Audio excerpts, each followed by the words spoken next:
Welcome to Conversations with Verdel Jones. I'm your host, Verdel Jones, and we are about empowering your passion with purpose. So, in today's uncertainty, the art of pivoting is a skill set that you have to have.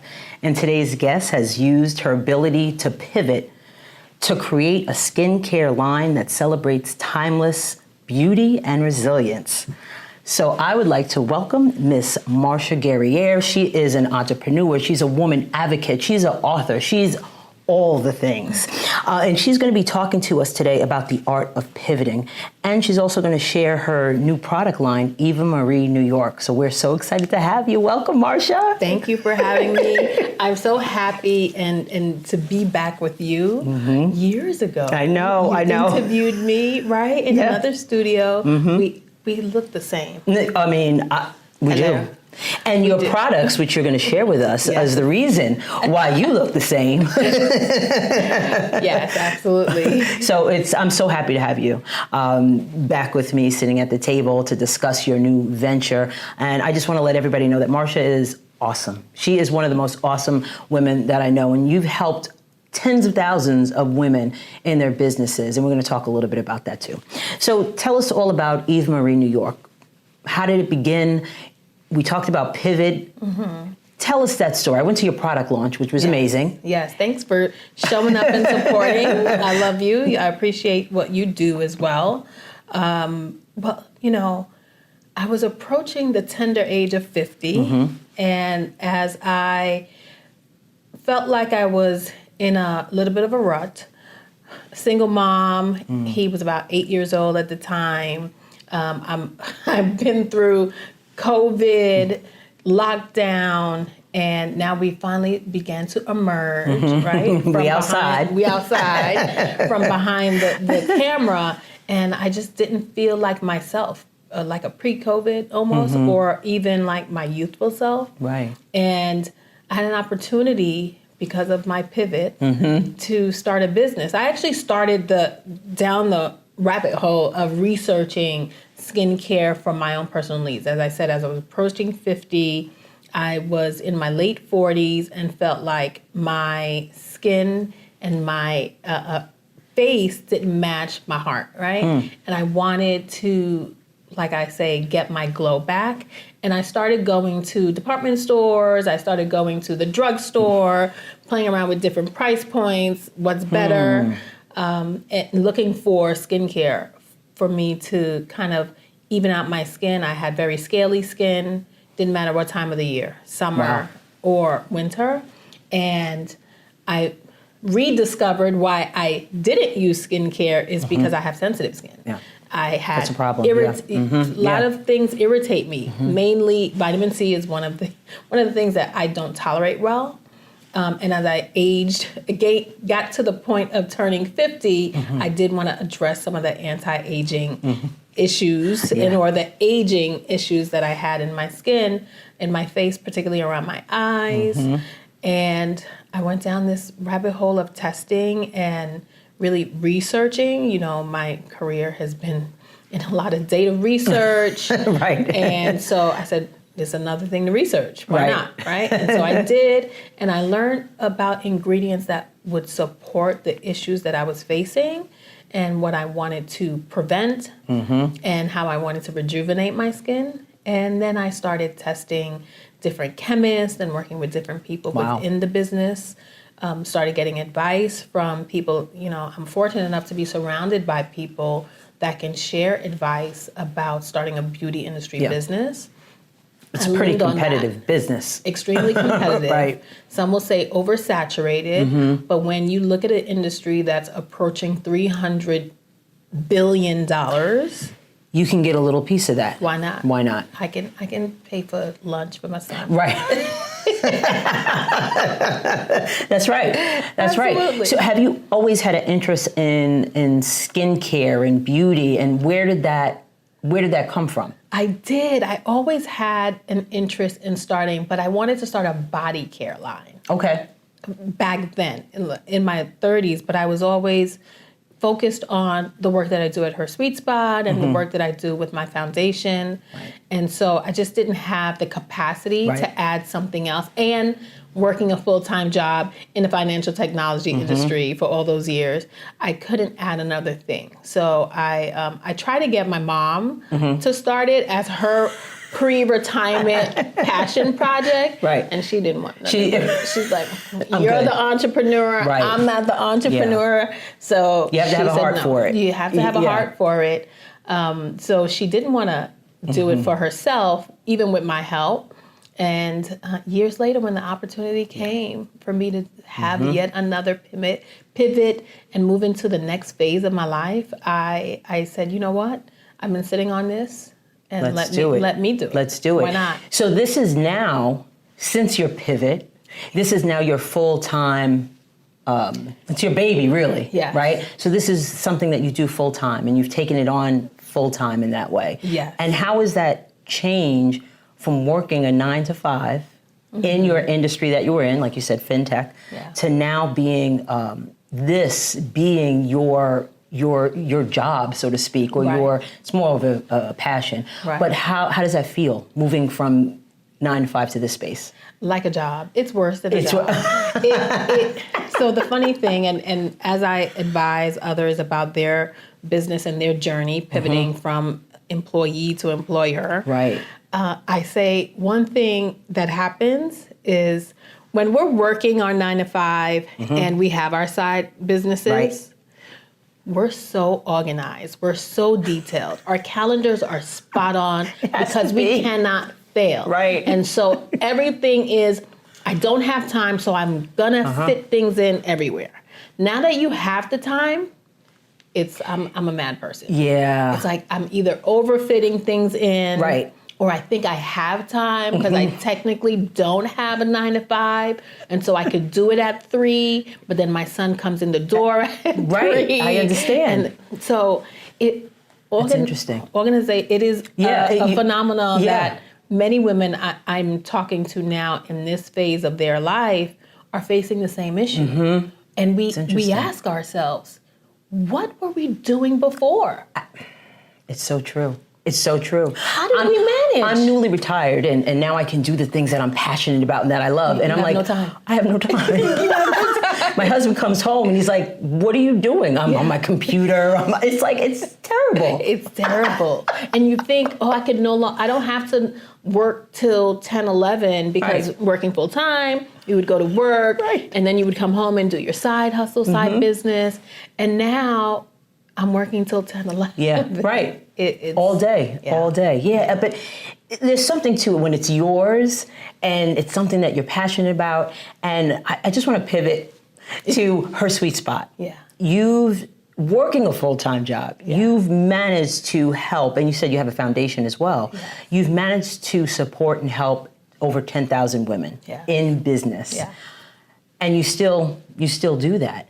How did you manage that with your full-time job? God, I have no idea. Right. But God, right? With organization, just keeping things on track, knowing when you're a slave to time, and you really are. Yeah. You are fitting everything into a certain time frame. Your time blocking is like on point. Everything has to be time blocked, and you learn how to, I wouldn't say multitask, but multi-live, right? Living a dual life as an entrepreneur, as a caretaker, whether it's a child, a parent, or whatever, even a pet, because that's just as, pets take just as much, right? Time consuming, absolutely. Time consuming. So it really was about organization and having almost like OCD habits really helps you maintain and master multitasking. You know, and the interesting thing about the work that you do, you know, really at the heart of it is about helping people. And you're really passionate about community as well. How do you, because this is a question I talk to so many people who are really passionate about community and want to give back and want to help, and you're just like that. But how do you kind of balance, or can you give people a tip about how to balance community and business? Because you want to work with community, but there's a business. So how do you navigate that? Yeah. starting off understanding you're in a business. Oftentimes people come to me and they are struggling to convert and to monetize that community aspect, that heart-centered aspect of the work that they're doing. And people think that impact means low revenue or no revenue. And that's not true, right? To make an impact, you can earn money, right? And it's so important for people to, when they're thinking about providing a service that is more impact-driven, more community-based, you have to start from the beginning with charging your worth, charging your value. Knowledge, cost. We pay to get educated. It's true. We're paying, we're the highest educated people on the planet. We are going back to school. We are going back for certifications. We're taking courses here and there. And you're paying for that knowledge so that you're the expert. Right. So that you're the person people can rely on. And you can't take it they shouldn't take it for granted. And you shouldn't take it for granted. Because I think we do take the gift of sharing for granted. And if you're in a consulting business, or if you're in a business of sharing knowledge, especially to those that are going to monetize on top of your knowledge. That part, because that's usually who your customers are. They're going to reap a benefit from whatever you're doing, whatever you're sharing. And that benefit to them is of value. And so you have to put a value on it. I love that you said that, because that kind of even for me, it shifted my thinking a little bit. They will monetize off of what you told them. Absolutely. I can't tell you how many people, even people that were not in a track to start a business, but somehow they felt the strength and knowledge from my motivation to start a business. Right. So very early on, I was the same. I didn't charge. I was testing my confidence. Right. That's really what it was. I wasn't testing my knowledge. I knew what I knew. Right. I was testing, what the people wanted. Do they need it? Even though I knew that they did. That it was a value. Absolutely. And so it took a while, but developing boundaries is, I say this, when the celebrities out there, the big celebrities, they say, my friends say I changed. And the truth is they did, they had to. Because if they didn't, whatever gift they have that they're monetizing off, if you're trying to steal it from them, they have to build boundaries and walls up so that you can't get free tickets to my concert every week. You can't get free tickets to my event every year. Like all these things add up, especially when tens of thousands of people, right? That's true. That's absolutely true. So what can people expect from YvaMarie New York skincare? YvaMarie New York skincare is all about regaining your glow and your radiance. I developed it really out of my personal need to find my glow again. And I am merging my Haitian heritage and my New York upbringing to bring on resilient skincare that's really going to help you hydrate even your skin tone, smooth out the wrinkles and the fine lines. We begin to lose our collagen in our 30s, really in our late 20s. Right? I just heard that this morning. Yes. So we believe, and then a lot of people tell me, well, I'm black, so melanin don't crack. It's not true. No. We get to fade. And it's not until I started using YvaMarie consistently after the research and development phase of building the business and was able to put a pause on that and make definitive decisions of what I would bring to market, and using my consistent line, consistently, did I realize how radiant your skin without having to dye and bleach it. And it's not a lot of products that you really need in your 3 steps. 3 steps. That's it. So I want you to tell everybody where they can get your products, what the products are that you have right now, because I know you have some other things that are going to be launching. Yes. So if you could just tell everybody where to get them and what they are. You can get our serums. We've launched with 2 serums, a day serum and a night serum. The Botanic Glow is your complexion serum and is really going to help you even out your skin tone and hydrate your skin. And our Gotham Glow is our night serum and is rich in peptides and bakuchi oil for anti-aging. And you can get it at YvaMarie.com, YvaMarie.com. All right, all right. So, and just one more question in reference to the line.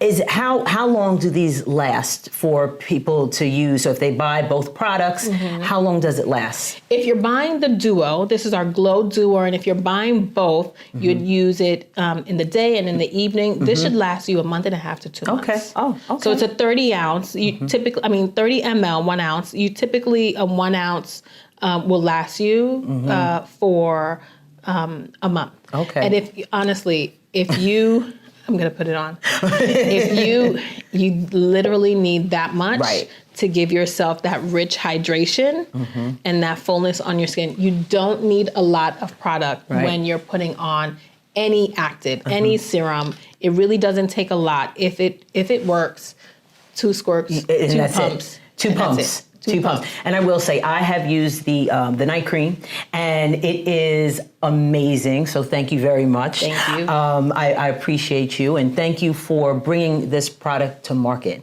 It's for sensitive skin, but it's for all types of skin, but especially if you have sensitive skin, it's really helpful. Made to support people like me with sensitive skin that can't tolerate high actives, high penetrating actives, and this will really help immediately soothe and change your skin. Thank you. I want to thank Marsha for being a guest. Marsha Guerrier, I love her. She's awesome. Her products are awesome. I'm so happy she's back with us. So I want you to know that if you, during this conversation, if something sparks something in you, make sure you don't keep it to yourself. And in the words of Maya Angelou, when you learn, teach, and when you get, give. Make sure you like, subscribe, share, so you won't miss an episode. And thank you again for watching Conversations with Verdel Jones. We'll see you next time.